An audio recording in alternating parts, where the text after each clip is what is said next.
Hey, hello. Balik lagi di channel Spoiler Moon. Dan di part sebelumnya, akhirnya Zovan kita yang sadis telah kembali. Dia telah membunuh tetua kedua dan juga tetua ketujuh tanpa ampun.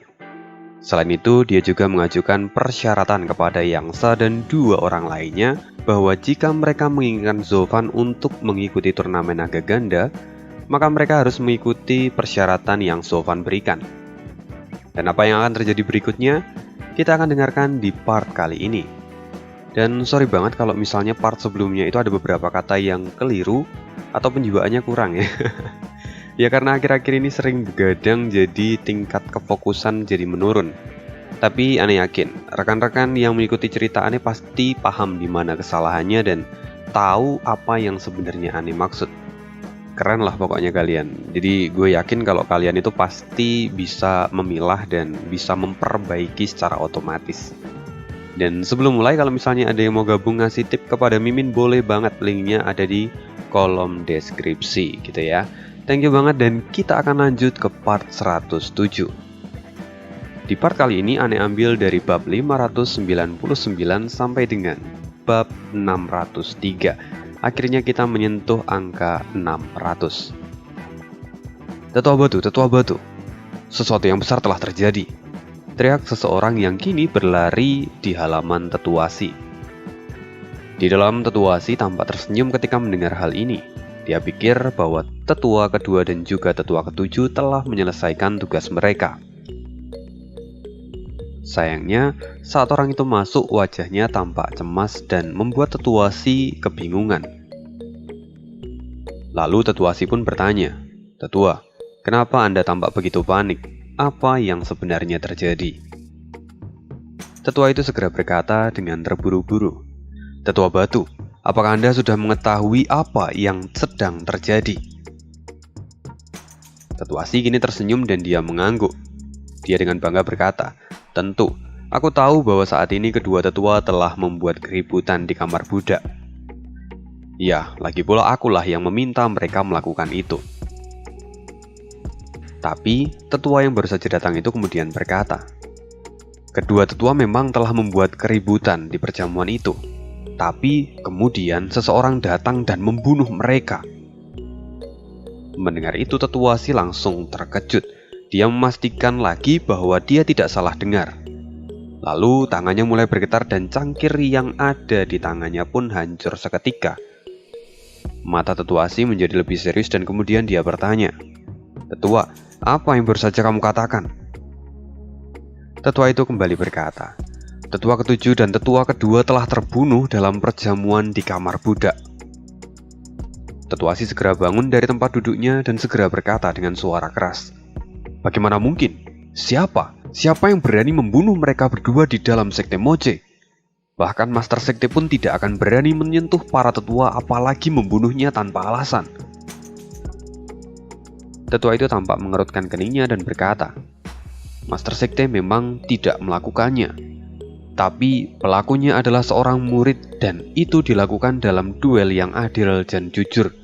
Karena itu juga saat kedua tetua mati, kita tidak bisa menuntut siapapun untuk meminta pertanggungjawaban." Tetuasi kini menatap tetua itu dan kemudian berkata lagi, "Murid? Mustahil. Murid mana yang bisa membunuh dua tetua dari ranah virtual? Mana mungkin ada monster seperti itu di dalam sekte Moche?" "Bagaimana tidak? Murid itu dikenal dengan nama Zovan," kata tetua itu dengan wajah yang masam. Setelah itu dia pun menceritakan semua detailnya. Kini Tetuasi tahu apa yang terjadi dan mulai bergumam.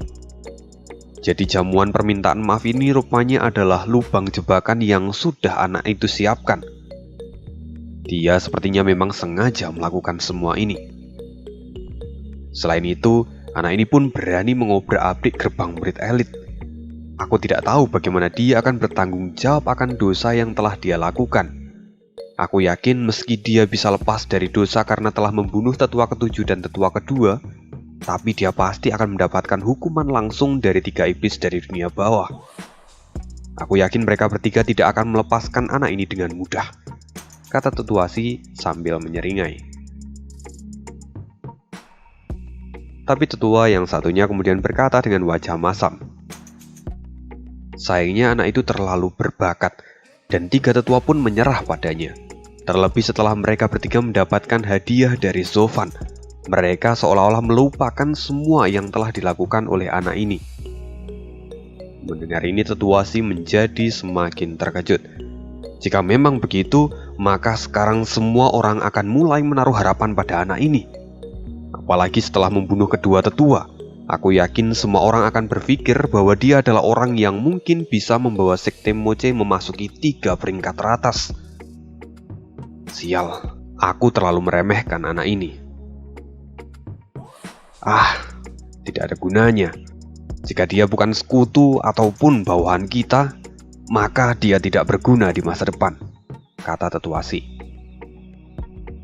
Tetua yang datang tadi tampak keheranan, lalu kemudian dia berkata, "Tunggu, Tetua Batu." Tiba-tiba, teng, teng, teng. Kata-kata dari tetua itu terputus setelah mendengar suara lonceng yang bergema di seluruh tempat. Tetuasi segera menoleh dan berkata, "Ini adalah pertemuan tetua area dalam." Tetua itu terlihat heran, tapi jika bukan Tetua Batu yang membunyikannya, siapa yang berani membunyikan lonceng itu? Apakah itu Master Sekte? Ya, itu pasti dia. Sekarang Xiu Yue pasti telah mengetahui apa yang terjadi, dan dia pasti ingin membicarakan tentang masalah anak ini, kata Tetuasi. Lalu apa yang harus kita lakukan? Kata tetua itu dengan wajah gugup. Tetuasi menghela nafas panjang, lalu kemudian dia menggelengkan kepalanya. Kini pikirannya sudah lebih jernih, jadi dia bisa berkata, "Tidak ada yang bisa kita lakukan sekarang. Anak itu telah membunuh tetua kedua dan juga tetua ketujuh. Berita ini pasti telah membuat seisi sekte gempar. Dan kekuatan anak itu pasti sudah diakui. Karena itu tidak akan ada orang lain yang berani menentang promosinya. Jadi yang harus kita lakukan sekarang adalah mengikuti arus dan mengalah kali ini. Kita akan mencari kesempatan lain dan menyingkirkan anak itu." Tetua itu kini tampak bingung dan merasa bahwa ada sesuatu yang berbeda dari Tetuasi. Setelah itu Tetuasi kemudian tertawa dan dia berkata, "Xiu Yue pasti akan membawa Zovan untuk mengikuti turnamen ini apapun yang terjadi. Kita akan mundur kali ini. Kita menunggu sampai turnamen itu selesai, lalu aku pasti akan menyingkirkan anak itu untuk selamanya." Setelah itu, Tetuasi kemudian berjalan keluar ruangan dan diikuti oleh tetua yang tadi memberikan laporan. Ini mereka pergi menuju aula tempat di mana rapat akan dilangsungkan.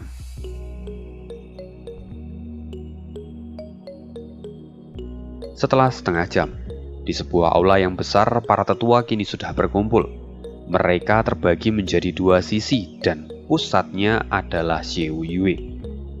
Ini Xiu Yue tampak sangat gembira, sedangkan Tetuasi justru tampak masam.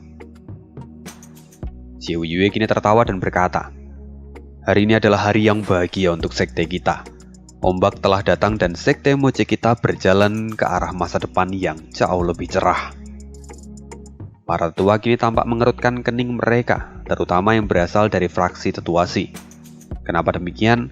Lantaran baru saja 2 tetua mati, tapi Master Sekte justru tampak sangat bahagia. Ini jelas seperti sebuah hinaan bagi mereka. Setelah itu Xiu Yue melanjutkan, "Kalian tentu sudah banyak yang melihat ataupun mendengar tentang kemampuan Zovan.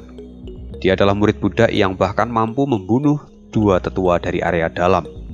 Kemampuannya luar biasa dan dia sangat layak mengikuti turnamen naga ganda. Kita tidak punya alasan lagi untuk tidak mengikut sertakan anak ini." "Master Sekte benar," jawab para tetua yang berasal dari kamar budak.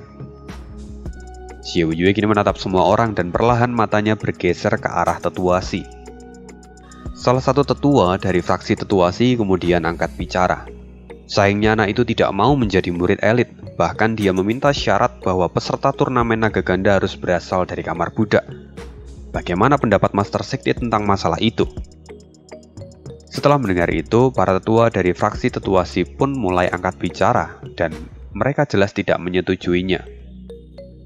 Salah satu dari mereka berkata, "Master Sekte, Anda harus memikirkan ini lagi. Ini sangat bertentangan dengan aturan sekte kita."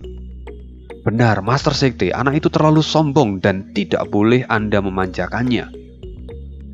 Dan masih banyak lagi cibiran-cibiran lainnya. Para tetua dari fraksi Tetuasi jelas tidak menyetujuinya. Tapi Xie Weiyue kini masih menatap Tetuasi. Lalu kemudian Tetuasi berkata, "Berhenti." Tetuasi kini menatap semua orang dan dia berkata, "Aturan selalu memberikan jalan bagi mereka yang kuat.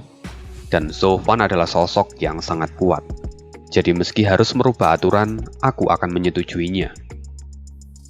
Mendengar itu, para tetua dari fraksi Tetuasi dan juga yang lainnya melongo. Mereka tidak percaya akan apa yang baru saja mereka dengar. Mereka mulai berpikir, apakah ini adalah trik baru dari Tetuasi? Apa yang sebenarnya sedang ia kejar? Tetuasi melihat semua orang dan berkata, "Kenapa? Apakah ada yang salah dengan perkataanku?" Kata Tetuasi sambil melihat semua orang, yang mana saat ini wajah mereka semua tampak kebingungan. Lalu Tetuasi pun kemudian tertawa dan berkata lagi, "Kekuatan Zovan sudah sangat nyata, dan dia pasti akan membawa dampak besar dalam turnamen naga ganda.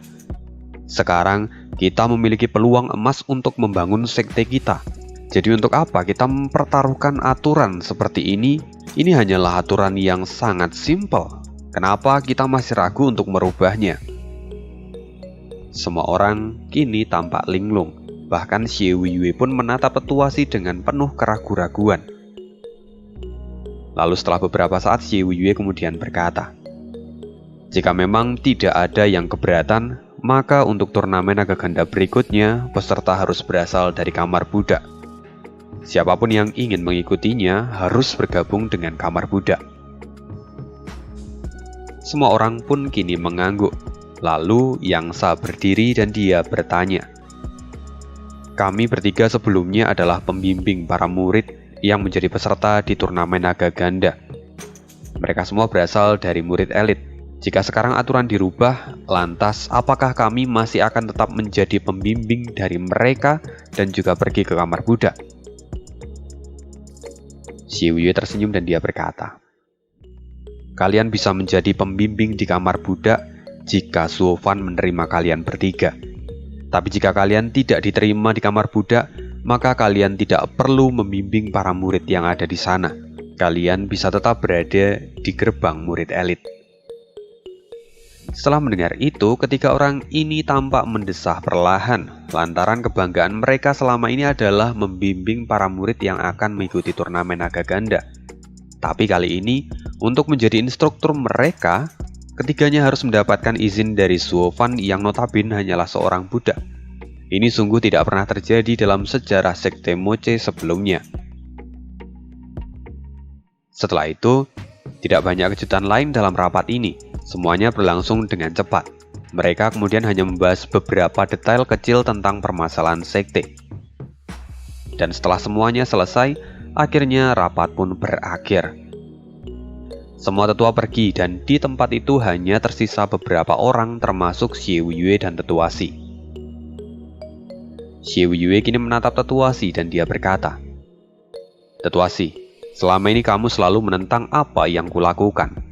Tapi hari ini kamu justru berada di sisiku. Ada apa denganmu?" Tetuasi kini tertawa dan dia berkata, "Master Sekte, sejak kapan aku menjadi musuhmu? Aku selalu melakukan semuanya untuk kemajuan sekte. Dan kali ini aku bisa melihat bahwa Zovan akan membawa kemajuan yang besar. Bukankah sangat normal jika aku kemudian mendukungnya?" Xie Weiyue masih menatap Tetuasi dengan penuh keraguan-raguan. Dia masih belum bisa mempercayai Tetuasi sepenuhnya.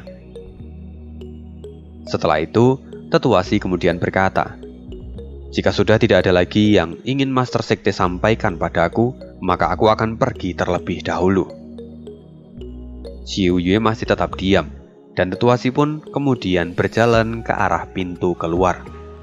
Tapi sebelum dia meninggalkan aula itu, Tetua si berbalik dan dia berkata lagi dengan senyuman misterius di wajahnya. Master Sekte, sebelumnya Anda mengatakan bahwa ombak besar telah datang, dan itu akan membawa perubahan besar pada Sekte. Karena itu hari ini aku memberi anak itu jalan. Tapi tidak ada yang tahu apa yang akan terjadi di masa depan. Apa maksudmu? Kata Xiao Yue dengan wajah keheranan. Tetua si kini tersenyum dan kemudian berkata lagi. Itu hanyalah candaan dari orang tua. Anda tidak perlu menganggapnya serius. Kalau begitu, saya akan pamit terlebih dahulu. Tetua batu, teriak Xiao Yue. Tapi kini tetua si telah pergi. Entah kenapa ada yang mengganjal di dalam hati Xiao Yue saat mengingat kata-kata dari tetua si. Tapi setelah itu, hasil rapat hari ini menyebar dengan sangat cepat. Semua murid di area dalam dan luar mendadak gempar. Lalu dalam waktu singkat, para murid pun segera mulai bermigrasi menuju kamar budak. Tak terkecuali para murid elit, mereka pun kini segera bergegas menuju kamar budak. Sekarang semua murid sangat mengagumi Zovan. Dia benar-benar orang yang mampu memutar balikkan dunia. Kini tidak ada seorang pun yang berani menentang perintahnya. Dan dengan begitulah, Zovan kemudian memimpin kamar budak. Dia memberikan berbagai macam instruksi termasuk juga pembagian jadwal piket untuk membersihkan kamar murid dan tetua di area dalam dan lainnya. Kita akan melihat sebuah ruangan yang ini adalah milik dari murid dalam. Di sana terlihat ada Kuilang yang menyapu dan mencoba untuk melakukan tugasnya. Tapi karena badannya besar, dia tidak sengaja menyenggol vas bunga dan akhirnya vas itu pun jatuh lalu pecah. Murid pemilik tempat itu tampak terkejut dan berkata, "Tidak, vas biru putih berharga puluhan batu spiritualku." Tunggu, sebagai seorang kultivator kamu menghabiskan puluhan batu spiritual hanya untuk mendapatkan vas seperti ini? Apa kau sudah bodoh? Di mana kebanggaanmu sebagai seorang kultivator? Cepat keluar, aku akan membereskannya, bentak Kuilang. Tidak, saudara Kuilang. Aku saja yang membersihkannya sendiri. Saya tidak berani mengganggu pekerjaanmu. Kentut bau, pekerjaanku adalah membersihkan tempat ini. Ini adalah perintah dari Steward Zuo. Ini adalah tugasku. Jika aku tidak melakukannya dengan benar, aku bisa dihukum olehnya. Apa kau mau melihat aku dihukum? Sekarang keluar, bentak Kuilang. Pria itu langsung gemetar ketakutan dan segera pergi meninggalkan tempat itu. Lalu setelah dia keluar, suara berisik mulai terdengar dari dalam ruangan itu. Dan siapa yang tahu apa yang akan terjadi di dalam ruangan kecil itu. Setelah 1/4 jam, Kuilang akhirnya keluar dan dia berkata, "Pekerjaanku telah selesai dan kamu bisa memeriksa detailnya." Setelah itu pemuda itu segera masuk ke dalam ruangan dan dia benar-benar terkejut. Dia kini bisa melihat beberapa lubang besar di dinding kamarnya dan dia juga bisa melihat betapa kacaunya ruangannya sekarang. Rusak, semuanya rusak dan itu bukan dibersihkan tapi dihancurkan. Pemuda itu akhirnya menangis ketika melihat semua itu. Dan kejadian ini tidak hanya terjadi sekali, tapi hampir setiap hari itu terjadi. Mereka yang berasal dari area dalam dan juga murid elit tidak bisa mengontrol kekuatan mereka. Jadi saat mereka mulai bersih-bersih, mereka bukan membersihkan tapi malah menghancurkan semuanya. Dan mari kita pindah saja, itu adalah intermezzo dari autor yang mencoba untuk menghibur kita. Scene-nya pasti nanti akan lucu sih harusnya. Sekarang kita akan pindah ke sebuah tempat, di mana di sana itu berdiri sosok yang berbadan tegap dan tidak bergerak sedikit pun. Dia hanya diam di sana dari matahari terbit sampai dengan tenggelam lagi. Dia sudah ada di sana selama 7 hari 7 malam. Dan setiap orang yang ingin melewati tempat itu merasa begitu ketakutan. Lantaran kekuatan dari pria ini benar-benar mendominasi. Dan itu membuat semua orang yang melewatinya merasa tertekan. Di hari ke-7 ini, akhirnya sosok pria tua berjalan dengan santai ke arahnya. Dan ketika merasakan kedatangan orang ini, pria berbadan kekar itu segera berseru, "Paman Yuan, akhirnya Anda kembali," katanya dengan sopan. Paman Yuan terkejut, tapi dia juga menunjukkan senyuman di wajahnya. Dia kemudian berkata, "Tuan Guihu, kenapa Anda di sini? Sepertinya Anda sedang mencari saya. Apakah ada perintah yang harus saya lakukan?" Itu Guihu tampak kesulitan untuk mengatakannya.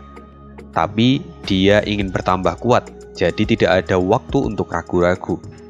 Guihu segera membungkukkan badannya dan berkata, "Paman Yuan, Steward Zuo meminta saya untuk menemui Anda dan bertanya tentang bagaimana cara supaya saya bisa melatih jiwa saya. Saya harap Anda mau memberitahu saya dan melatih saya." Mendengar itu Paman Yuan tersenyum, lalu dia berkata, "Tidak buruk, sepertinya temperamenmu benar-benar sudah sedikit berubah. Kamu bahkan mau meminta nasihat dari orang tua yang hanya berada di ranah penempaan tulang. Sepertinya Steward Zuo telah berhasil membimbingmu dengan baik, dan aku yakin kamu akan mendapatkan banyak manfaat di masa depan." Mendengar itu Guihu terkejut, seolah dia sedang mendengar petuah dari orang yang sangat berwibawa. Kini dia ingin menatap Paman Yuan, tapi entah bagaimana dia merasa kalau dia itu terkena tekanan yang mengerikan. Bahkan dia itu seperti tenggelam di dalam kekuatan Paman Yuan. Ini adalah sensasi yang bahkan tidak pernah dia rasakan saat bertemu dengan para tetua ataupun tetua batu sekalipun. Dia mulai menyadari keagungan dari Paman Yuan sekarang. Setelah itu Paman Yuan kembali berkata pada Guihu, "Guihu, ikuti aku. Aku akan mengajarimu apa itu yang dimaksud dengan kekuatan jiwa." Setelah mengatakan itu, Paman Yuan pun berbalik dan pergi menuju ke rumah budak. Guihu tidak berani mengabaikan perkataan dari Paman Yuan dan segera mengikutinya. Sampai akhirnya Paman Yuan berhenti di depan sebuah gundukan tanah. Di sana terlihat semut-semut mulai berjalan keluar masuk dan membawa makanan mereka.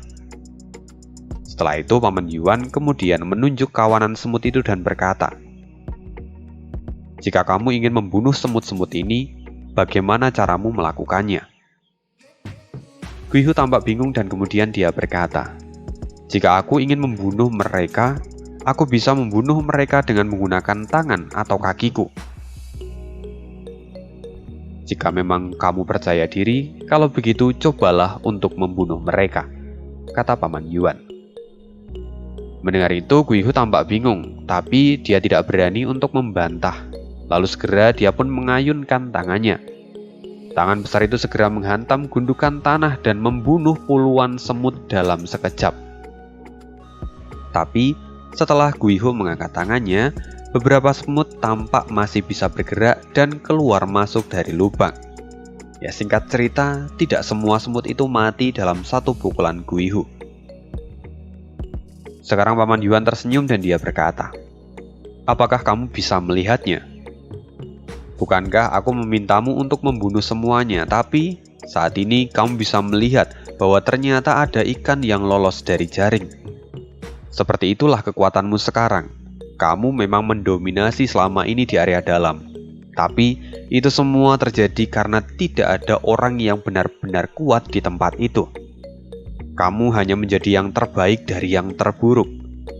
Tapi saat kamu nanti menginjakkan kakimu di turnamen naga ganda, semua peserta tidak ada yang seperti mereka. Terutama mereka yang berasal dari 3 sekte teratas. Pemahaman jiwa mereka jauh lebih baik dan kultivasi mereka juga jauh lebih tinggi darimu. Karena itu seharusnya sekarang kamu sadar akan jarak antara dirimu dan mereka." Mendengar itu, mata Guihu memadat. Dia benar-benar merasakan keterkejutan dengan apa yang baru saja dia dengar dari Paman Yuan. Lalu setelah itu Guihu pun menatap Paman Yuan dan berkata, "Lalu, bagaimana caraku untuk melampaui mereka?" "Pertama, kamu harus memahami cara untuk membunuh semut-semut ini." Paman Yuan kemudian menunjuk gerombolan semut yang ada di tanah. Dia pun kemudian berkata, "Sekarang bayangkan kamu sedang kelaparan dan hanya ada kerumunan semut ini yang bisa mengisi perutmu. Apa yang mau kamu lakukan?" Paman Yuan, tapi aku adalah ahli di ranah visi dewa. Tidak mungkin aku sampai kelaparan dan kejadian itu tidak akan mungkin terjadi, kata Guihu dengan ekspresi bingung. Paman Yuan tersenyum dan kemudian berkata, "Memang benar, tapi jika kamu ingin melatih jiwamu, kamu harus mengerti inti dari perkataanku. Sekarang pikiranmu masih terlalu kasar, kamu bahkan tidak bisa memahami analogi yang sedang kuberikan. Sekarang bayangkan, kamu masih sangat lemah dan kelaparan. Lalu jika kamu bertemu dengan kerumunan semut ini, apa yang akan kamu lakukan?" Mata Guihu menjadi kosong. Lalu dia kemudian kembali menatap para semut itu. Dia mencoba membayangkan kondisi yang baru saja Paman Yuan katakan. Perlahan matanya mulai memerah dan dia bisa merasakan sensasi dari perasaan itu. Tiba-tiba aura membunuh mulai keluar dari tubuh Guihu. Melihat ini Paman Yuan tersenyum. "Bagus. Saat kamu kelaparan maka kamu hanya harus memakan mereka. Membunuh mereka atau kamu yang akan mati kelaparan." Setelah itu mata Paman Yuan kini memadat dan tiba-tiba aura membunuh mengerikan keluar dari tubuh Paman Yuan. Melihat hal ini, Guihu terkejut dan segera tangan serta kakinya itu gemetar ketakutan. Dia seolah melihat seekor monster saat ini.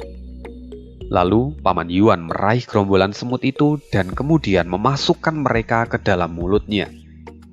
Perlahan dia mulai mengunyah sedikit demi sedikit dan akhirnya menelan semua semut yang ada di mulutnya. Setelah itu perlahan aura membunuh Paman Yuan pun mulai menipis dan akhirnya hilang. Hanya saja kejutan di dalam hati Guihu belum hilang sepenuhnya. Dia tidak menyangka bahwa akan ada orang suci seperti Paman Yuan di dalam kamar budak. Dia mulai mempertanyakan siapakah sebenarnya sosok Paman Yuan itu. Tapi dia tidak berani mengatakannya. Kini Paman Yuan menatap Guihu sambil tertawa. "Pernahkah kamu melihat singa yang sedang berburu kelinci? Apakah singa itu berbeda saat dia berburu rusa atau zebra? Tidak akan ada bedanya. Seekor singa pasti akan mengeluarkan 100% kekuatannya meski hanya untuk menangkap seekor kelinci. Apa kamu tahu kenapa? Karena dia lapar. Karena itu dia harus membunuh untuk bertahan hidup. Ini adalah cara kerja surga dan bumi. Dan membunuh bukan tentang menunjukkan kekuatanmu, tapi ada alasan besar di balik semua itu. Ada alasan kenapa kamu harus melakukan itu. Jika tidak, maka kamu hanya akan jatuh pada dunia pembantaian. Jika kamu berakhir di tempat itu, kamu hanya akan dikuasai oleh iblis di dalam hatimu. Dalam jangka panjang itu hanya akan memutus perkembangan kultivasimu di masa depan. Kamu seharusnya bisa melihat itu dari Zovan. Dia adalah orang yang kejam, tapi dia bukan seorang pembunuh. Dia bisa terlihat tenang seperti air, tapi saat dia harus bergerak, maka tsunami akan datang." Mendengar itu tubuh Guihu bergetar. Kini dia menatap Paman Yuan dengan penuh rasa hormat seolah dia itu seperti sedang ditegur langsung oleh seorang leluhur. "Baiklah, sekarang kamu kembalilah. Ikuti semua yang Zovan katakan. Kamu adalah seorang murid budak, maka kamu juga harus mengerjakan tugas dari para budak. Secara bertahap ini juga akan melatih suasana hatimu. Kamu sekarang masih muda dan sembrono. Kekuatanmu pun masih meluap-luap dan terlihat arogan. Jika kamu tidak bisa mengontrol semua itu, maka kamu tidak akan pernah bisa melatih jiwamu. Jadi, pergilah," kata Paman Yuan sambil melambaikan tangannya. Setelah mendengar itu semua, Guihu pun segera membungkuk dan memberi hormat. Dia kemudian berbalik dan pergi dari sana. Melihat Guihu yang pergi, tiba-tiba terdengar tepuk tangan dari belakang Paman Yuan. Paman Yuan, lagi-lagi kamu membuka pikiranku, kata Zovan yang kini berjalan mendekati Paman Yuan. Paman Yuan kemudian berbalik dan tersenyum. Steward Zuo, tolong jangan mengolok-olok orang tua ini. Lagi pula, kamu bahkan lebih memahami itu semua. Paman Yuan, kamu terlalu merendah. Guihu dan aku telah menunggumu selama 7 hari di tempat ini, dan ada beberapa hal yang juga ingin kubicarakan padamu, kata Zovan. Ah, sayang sekali, Steward Zuo, Anda menunggu selama 7 hari, tapi Anda tidak punya banyak waktu untuk bicara dengan saya sekarang. Anda harus segera pergi, kata Paman Yuan. Zovan tampak kebingungan lalu bertanya, kenapa begitu? Paman Yuan kemudian menjelaskan, belum lama ini aku ditugaskan untuk keluar sekte. Aku bertugas untuk mengantar orang-orang dari sekte jiwa iblis. Dan saat ini, ada seseorang di antara mereka yang sedang mencarimu. Sekte jiwa iblis? Apakah itu Han San Shao? Kata Zovan. Benar, dia ada di sini. Tapi dia tidak sendiri. Saat ini dia bersama dengan kakaknya. Dia adalah putra kedua yang memiliki temperamen yang cukup buruk. Sekarang mereka sedang menantang para murid elit satu persatu. Tapi dengan kultivasi mereka aku tahu bahwa itu tidak akan menjadi masalah untukmu, kata Paman Yuan sambil tersenyum. Zovan kini merenung sebentar dan berkata, itu tidak ada hubungannya denganku. Selama mereka tidak menyentuh orang-orang dari kamar budakku, aku tidak peduli. Paman Yuan kemudian tersenyum. Mereka memang saat ini tidak ada urusan dengan para budak. Namun, Master Sekte meminta beberapa murid budak untuk membersihkan area latihan dari para murid elit. Dan salah satu di antara mereka adalah Qi Changlong dan juga 2 orang lainnya. Mereka semua adalah alumni dari murid elit. Mendengar itu, Zovan mengerang sebentar dan kemudian mengutuk. Xie Weiyue memang benar-benar memaksaku untuk mengambil tindakan. Dasar laki-laki busuk. Steward Zuo, bagaimanapun Anda harus menjaga wajah dari Sekte Moche. Apalagi Anda bertanggung jawab atas nama kamar budak, kata Paman Yuan sambil tersenyum. Setelah mendengar itu, kemudian Zovan pun berbalik dan pergi menuju ke area murid elit. Kita akan pergi duluan, kita akan pindah melihat kondisi yang ada di area murid elit. Ledakan terjadi di sana dan seorang pemuda terbang seperti layang-layang lalu jatuh ke tanah. Dia terlihat tidak berdaya dan di sudut mulutnya mengalir cairan berwarna merah. Ya jelas itu adalah darah. Wajahnya pun kini tampak pucat karena menahan rasa sakit. Saat ini Xie Weiyue dan beberapa tetua lainnya ada di sana. Tapi Xie Weiyue ekspresinya tampak dingin dan tidak melakukan apapun. Para murid elit lainnya kini terlihat ketakutan dan tidak berani maju. Apakah ini yang namanya murid elit dari Sekte Moche? Sepertinya mereka hanya terlihat seperti tahu busuk, kata seorang laki-laki berambut hitam dengan arogan. Orang ini tuh dikenal dengan panggilan tetuamu. Lalu seorang laki-laki muda berkata pada orang yang ada di sampingnya, saudara ketiga, apakah orang yang kamu maksud benar-benar ada di Sekte Moche? Laki-laki yang baru saja bertanya itu adalah tuan muda kedua dari Sekte Jiwa Iblis, Han Shao. Dan orang yang dipanggil sebagai saudara ketiga itu adalah Han San Shao. Han San Shao kemudian menjawab, aku tidak mungkin salah, kakak kedua. Aku mendengar bahwa 4 orang kerdil itu memanggilnya dengan nama Steward Zuo. Di mana sebenarnya anak itu sekarang berada? Aku benar-benar ingin melihatnya dan aku ingin tahu apakah dia mampu melawan kakak keduaku. Di samping Tetuasi menatap Tetuamu dan kemudian dia berkata, Tetuamu, bahkan jika Sekte Jiwa Iblismu berada di peringkat menengah, bukankah tindakanmu ini terlalu sombong? Kami adalah Sekte Moche, bukan keluarga Moche. Jadi ada banyak pengurus rumah tangga di tempat ini. Siapa sebenarnya yang kamu cari? Dari mana dia berasal? Atau jangan-jangan kamu hanya ingin mencari kesenangan? Jika memang begitu, kenapa kamu tidak menantang salah satu tetua dari sekte kami saja? Tetuamu kemudian berkata, ini adalah masalah dari para murid, dan anak-anak itu telah membuat masalah. Maka mereka juga yang harus menyelesaikannya. Atau, jika kalian memang ingin, kedua sekte bisa berperang karena masalah ini. Tetuamu mencoba untuk mengintimidasi. Xiao Yue kini tampak berwajah masam. Dia merasa kesal karena diancam. Lalu setelah itu Xiao Yue kemudian menatap semua murid elit dan dia berkata, apa yang kalian lakukan, bodoh? Apakah kalian mencoba mempermalukanku? Seperti inikah kemampuan dari murid elit yang dibanggakan oleh sekte Moche? Jika kalian memang tidak bisa menang, maka lebih baik kalian mati. Para murid yang mendengar ini semuanya ketakutan dan hampir menangis. Memangnya apa yang mereka bisa lakukan? Saat ini para top player dari murid elit sudah pindah ke kamar budak. Bagaimana mereka bisa melawan putra ketiga dari sekte jiwa iblis? Belum lagi di sana juga ada putra kedua dari sekte jiwa iblis yang jauh lebih mengerikan. Kini Han Ersao menatap semua murid dan mencibir. Sungguh menggelikan. Inikah murid elit dari sekte Moche? Pantas saja tahun lalu kalian kalah telak di pertandingan pertama. Sungguh tidak punya bakat.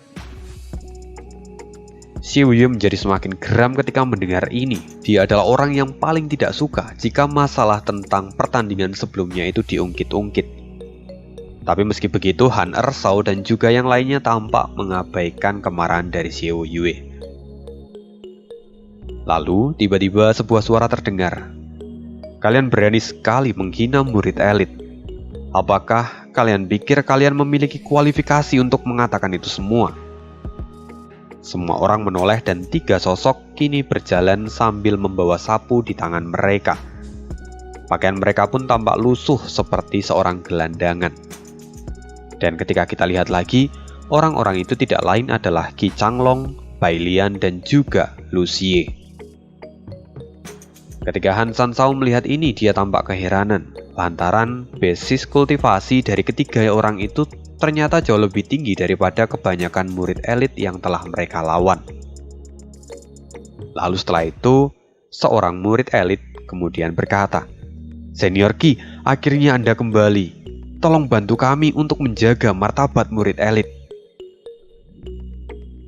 Kini Han Sansao menatap Qi Changlong dan kemudian dia berkata, Aku adalah tuan muda ketiga dari sekte jiwa iblis. Aku ingin melihat kemampuanmu. Qi Changlong yang mendengar ini menyipitkan matanya dan aura segera meledak dalam satu hentakan. Melihat hal ini, Han Sansao tampak serius dan dia berkata, Tahap 9 Ranah Visi Dewa. Siapa namamu? Aku murid budak, Qi Changlong. Kata Qi Changlong dengan suara yang menggema. Budak? Kata Han Sansao yang kini tampak keheranan. Lalu setelah itu senyuman pun kembali muncul dari wajah Han Sansao dan dia berkata, Baiklah Qi Changlong, aku ingin kamu menunjukkan kemampuanmu. Sepertinya kamu sedang mencari kematian, kata Qi Changlong dengan cibiran di wajahnya. Dia kemudian bergegas ke depan dan melepaskan sebuah pukulan ke arah Han Sansao. Han Sansao kemudian menepisnya dan benturan pun terjadi. Qi Changlong ditahan oleh Han Sansao dan kemudian Qi Changlong dipaksa mundur hingga puluhan langkah. Merasakan rebound ini, Qi Changlong terkejut lantaran basic kultivasinya itu lebih tinggi daripada Han Sansao yang saat ini hanya berada di tahap 8. Siapa yang mengira kalau Han Sansao pun bisa mengimbanginya? Di sisi lain Han Sansao tertawa. Kultivasimu memang lebih tinggi, tapi pembuluh darahmu itu sangat lemah. Ini adalah perbedaan kultivasi di sekte kita. Kalian itu hanyalah imitasi yang tidak kompeten. Di hadapan darah murni seperti kami, kalian tidak akan bisa berkutik. Jadi jangan bermimpi bisa menang dalam turnamen naga ganda. Qi Changlong menjadi semakin kesal, tapi Han Sansao lagi-lagi berkata, Majulah, dan aku akan menunjukkan perbedaan kekuatan kita. Baiklah jika itu yang kamu minta, teriak Ki Changlong. Tunggu. Kalian bertiga majulah bersama. Aku terlalu bosan jika hanya melawan satu orang saja. Setidaknya jika kalian bertiga menggabungkan kekuatan, aku bisa sekalian pemanasan, kata Han San Shao. Arogan, teriak Ki Changlong. Lalu kemudian mereka bertiga pun akhirnya maju bersamaan. Di sisi lain, Han Ershao dan Tetua Mo sama sekali tidak terlihat khawatir ketika melihat Han San Shao diserang oleh 3 orang. Kini Ki Changlong, Bai Lian, dan Lu Xie langsung mengeluarkan serangan andalan mereka. Dan serangan itu kemudian bergabung menjadi satu dan membuat serangan itu menjadi sangat mengerikan. Tapi di sisi lain Han San Shao tampak tidak bergeming sedikit pun. Tubuhnya perlahan mengeluarkan cahaya hitam dan kemudian dia berseru. Seni bela diri tingkat Suan, pemburu bayangan iblis. Setelah Han San Shao melambaikan tangannya, serangan gabungan dari ketiga orang itu hancur seketika seolah tidak pernah ada. Dan setelah itu kemudian ketiganya terpental ke belakang dan terluka parah. Bayangan hitam yang dikeluarkan oleh Han San Shao kini masih belum berhenti dan menargetkan ketiganya. Lalu segera setelah itu ratapan pun terdengar dari ketiga orang itu. Mereka merasa kesakitan. Melihat hal ini, Bai Jifu dan juga Qi Jifu yang ada di sana mereka berteriak dan wajah mereka pun cemas. Bai Jifu berkata, "Tidak, dia mencoba untuk menghancurkan roh primordial mereka." Tetua Mo kini tertawa dan mencibir. Para tetua mohon untuk tidak ikut campur. Ini adalah pertarungan dari antara para murid. Apapun yang terjadi itu adalah pilihan mereka. Bukankah aturan ini juga ada di sekte kalian? Bajingan, kata Bai Jifu dan Qi Jifu yang kini penuh dengan amarah. Xie Yue pun kini masih tetap diam. Dia sebelumnya tidak marah, tapi sejujurnya ada senyuman yang tersembunyi di dalam wajahnya. Tiba-tiba angin berembus dan bayangan hitam Han San Shao langsung dihapuskan dalam sekejap. Lalu angin itu kemudian menargetkan tubuh dari Han San Shao. Melihat hal ini, Han San Shao terkejut dan segera menyilangkan kedua tangannya untuk memblokir serangan ini. Ledakan pun terjadi dan tubuh Han San Shao seperti diterjang badai.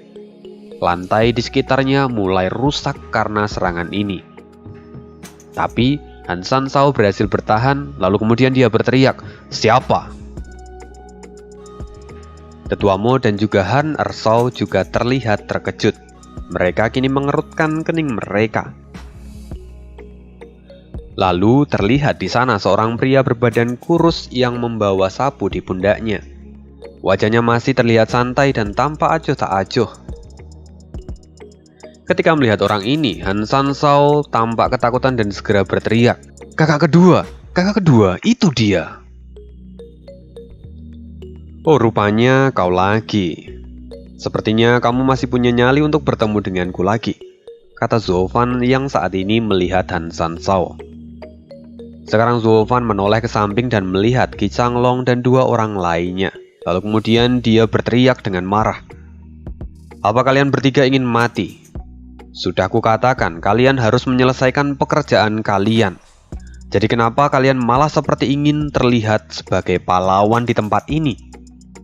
Mereka saat ini sedang melawan murid elit dan itu tidak ada hubungannya dengan kita dari kamar budak. Jadi kalian tidak perlu melakukan apapun sebenarnya. Kenapa kalian sok-sok menjadi pahlawan? Sekarang cepat kembali dan kerjakan tugas kalian." Meski Zhou Fan itu berkata begitu kasar, tapi ketiga orang itu sadar kalau mereka sudah diselamatkan. Jadi mereka pun segera mengangguk dan mundur tanpa rasa dendam. Zhou Fan kini kembali menoleh ke arah Han San Shao.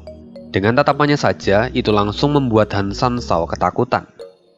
Lalu Zhou Fan kemudian berbalik dan berniat untuk pergi meninggalkan tempat itu. "Tunggu, karena kamu sudah ada di sini, apa kamu pikir kamu bisa pergi begitu saja?" Zhou Fan kemudian menoleh dan melihat orang yang baru saja bicara. Dia ternyata adalah Han Ershao. Dengan tatapan dingin, Zhou Fan kemudian berkata, "Aku tidak mengenalmu dan kamu bukanlah tetua dari sekte Moche. Jadi aku tidak perlu memberimu hormat ataupun mendengarkanmu. Mendengar itu Han Ersao tertawa. Aku adalah tuan muda kedua dari Sekte Jiwa Iblis, Han Ersao. Kudengar kau adalah murid yang layak untuk dijadikan lawan latih tanding. Jadi bisakah aku belajar sedikit darimu? Oh iya, sebelumnya bagaimana caraku untuk memanggilmu? Aku adalah kepala pengurus rumah tangga di kamar budak, Zovan. Orang-orang memanggilku dengan sebutan Steward Zuo. Itu saja yang ingin kukatakan. Lagi pula kau bukanlah tetua Sekte Moche, jadi aku tidak perlu mendengarkan omong kosong dari mulut busukmu itu. Karena itu aku akan pergi sekarang.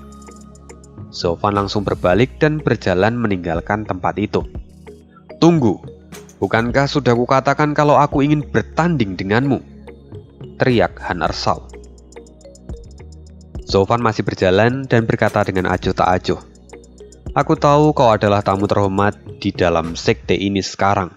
Tapi itu tidak ada urusannya dengan budak sepertiku. Aku hanya bertanggung jawab untuk membersihkan sekte ini. Jadi, aku tidak pantas untuk berlatih tanding denganmu.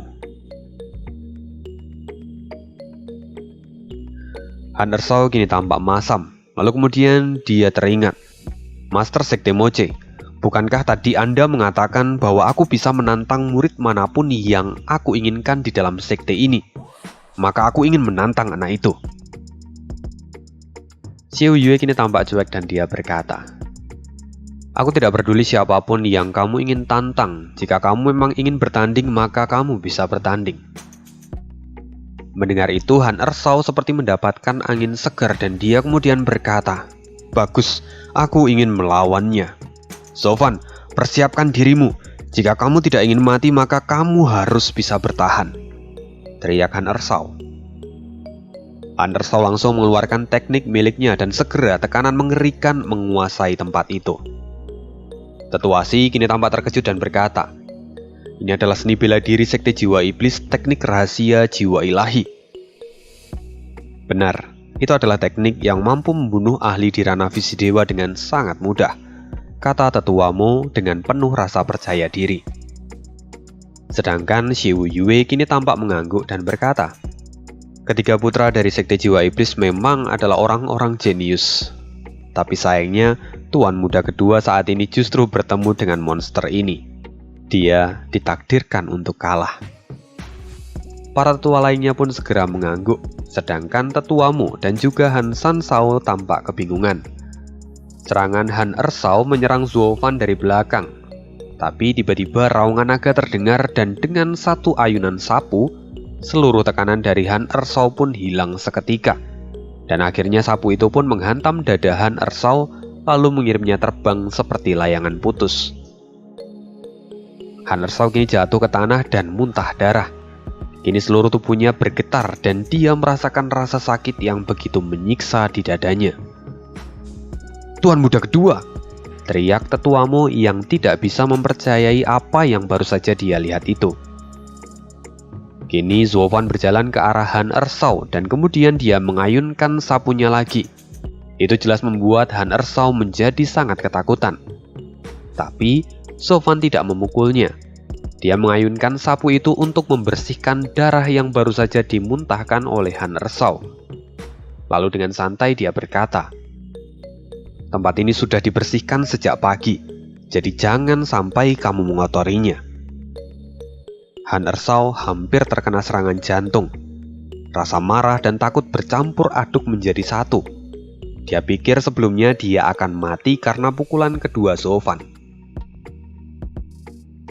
Sekarang, Zovan telah selesai membersihkan darah dari Han Ersao. Lalu kemudian dia berbalik sambil tertawa dan pergi sambil bersenandung. Melihat hal ini, hati Xiao Yue segera berubah drastis. Dia kini tampak sangat gembira. Lalu dia berkata dengan bangga, Tetua Mo, maafkan anak ini. Dia itu memang kasar dan membuat onar. Karena itu aku menurunkannya ke kamar budak. Saya harap Anda tidak tersinggung karena masalah ini. Tetua Mo tampak terkejut dan dia berkata, aku tidak menyangka bahwa Master Sekte memiliki hobi seperti itu. Murid yang sangat mengerikan Anda malah jatuhkan ke kamar budak. Lalu, apakah di turnamen naga ganda berikutnya Anda akan membawanya? Jika menurut Anda bagaimana? Kata Xiao Yue sambil tersenyum. Dia memang tidak ingin menjawab secara gamblang karena dia ingin bahwa tetuamu lah yang menyimpulkannya sendiri. Tetuamu segera mengangguk dan kemudian berkata, "Aku bisa mengerti. Sepertinya kami harus pergi untuk sekarang dan sampai jumpa di turnamen naga ganda." Xiao Yue pun tersenyum dan berkata, "Ya, sampai jumpa di sana." Setelah itu tetuamu melambaikan tangannya dan membawa Han Ersao dan juga Han Sansao pergi dari tempat itu. Kini Bai Jifu perlahan mendekati Xiao Yue dan dia berkata, "Aku tidak menyangka bahwa sekte jiwa iblis yang merupakan salah satu dari 3 sekte menengah akan menerima kerugian dari kita. Ini adalah sebuah anugerah untuk kita." Xiao Yue tersenyum tapi dia berkata, "Jangan senang terlalu dini. Alasan kedatangan mereka itu tidak sesederhana itu. Mereka datang kemari untuk memata-matai kekuatan kita. Terlebih, itu terjadi karena sebelumnya Zhou Fan pernah memprovokasi tuan muda ketiga mereka. Dan sekarang mereka pasti sudah mendapatkan informasi yang mereka butuhkan." "Tunggu, jika memang begitu, bukankah itu berarti bahwa kekuatan kita telah terekspos?" kata Bai Jifu dengan wajah cemas. Tapi Xiao Yue melambaikan tangannya dan berkata, "Siapa yang peduli? Cepat atau lambat kekuatan kita tetap akan terekspos. Jadi biarkan saja mereka tahu bahwa tujuan kita kali ini adalah puncak." Mendengar itu, para tetua segera membungkuk dan berkata dengan hormat, "Master Sekte memang bijaksana." Lalu setelah itu tiba-tiba beberapa murid berlari ke arah Xiao Yue dan berteriak, "Lapor Master Sekte, saat ini beberapa tetua dari Sekte Pengendali Binatang ingin bertemu dengan Anda." Ya, kalau misalnya kalian ingat, Sekte Pengendali Binatang itu adalah sekte pelindung dari kerajaan Inurong. Xiao Yue merenung sebentar lalu berkata, "Sepertinya mereka juga ingin mengetahui kekuatan kita. Mungkin mereka juga penasaran karena sebelumnya 3 tetua mereka ditangkap oleh kita. Jika memang begitu, maka mari biarkan Zhou Fan memberikan mereka pelajaran," teriak tetua yang lain. Tapi Xiao Yue mengutuk dan berkata, "Mereka hanyalah sekte kelas bawah. Kita tidak perlu mengeluarkan Zhou Fan untuk mengurus mereka." Mendengar itu, para tetua segera merenung dan kemudian berkata lagi, "Master Sekte memang bijaksana." Oke, sebegitu spoileran kali ini. Terima kasih untuk Bang Azamyu yang sudah kirim donate via ShopeePay. Lalu juga Bang Miki yang transferannya sempat bikin jantungan pada saat melihat notif di HP. Jadi kemarin tuh aneh baru selesai doa nih dan boom, apa nih? Wah, pokoknya thank you banget lah. Ini transferannya hampir sama kayak gajiannya bulanan anjir. Padahal kemarin tuh aneh sempat lihat notif dari Bang Miki nih karena sempat komen ya. Terus pas aneh pencet kok udah nggak ada, nggak tahu kenapa, apakah mungkin dihapus atau apa, aneh nggak ngerti juga. Jadi sorry banget, aneh belum sempat baca isi dari komenannya Bang Miki, tapi thank you banget. Lalu juga untuk Bang Julius Agung dan Kak Sri Wiono, ini aneh mau panggil Bang juga tapi ada kata Sri ini cowok apa cewek aneh bingung. Intinya terima kasih untuk donasinya. Dan kemudian untuk yang dari Saweria juga terima kasih banyak. Bang Mednos, uang kopi lagi om. Ditunggu bonusannya hari Selasa. Ya, ini hari Selasa dan aneh kasih bonusan lagi. Udah sebulan lebih ya kita kasih bonusan terus nih. Lama-lama jadi jadwal tetap kalau kayak gini. Semangat Min, salam dari Kecamatan Serono, Kabupaten Banyuwangi. Wah, ini kayaknya deket sama Bang Genit. Kalau nggak salah itu dari Celuring. Dari Bang Aan, semangat, mudah-mudahan dapat bonus. Ya, ini dapat bonus, selamat juga kalau begitu. Bang Obelix 01, semangat update Min. Siap, terima kasih Bang. Dari Gu Cange, wah ini kayaknya suka main ML nih, Cange. Min, ada manhwa baru judulnya ME, The Heavenly Destiny Feline. MC-nya keren banget, nggak kalah sama Zhou Fan. Bisa nggak Min dibuatin spoiler? Tunggu dulu deh ya. Ini intinya mau menyelesaikan dulu ini Magic Emperor, dan nanti kalau misalnya ada slow-slow aneh mulai pikirkan.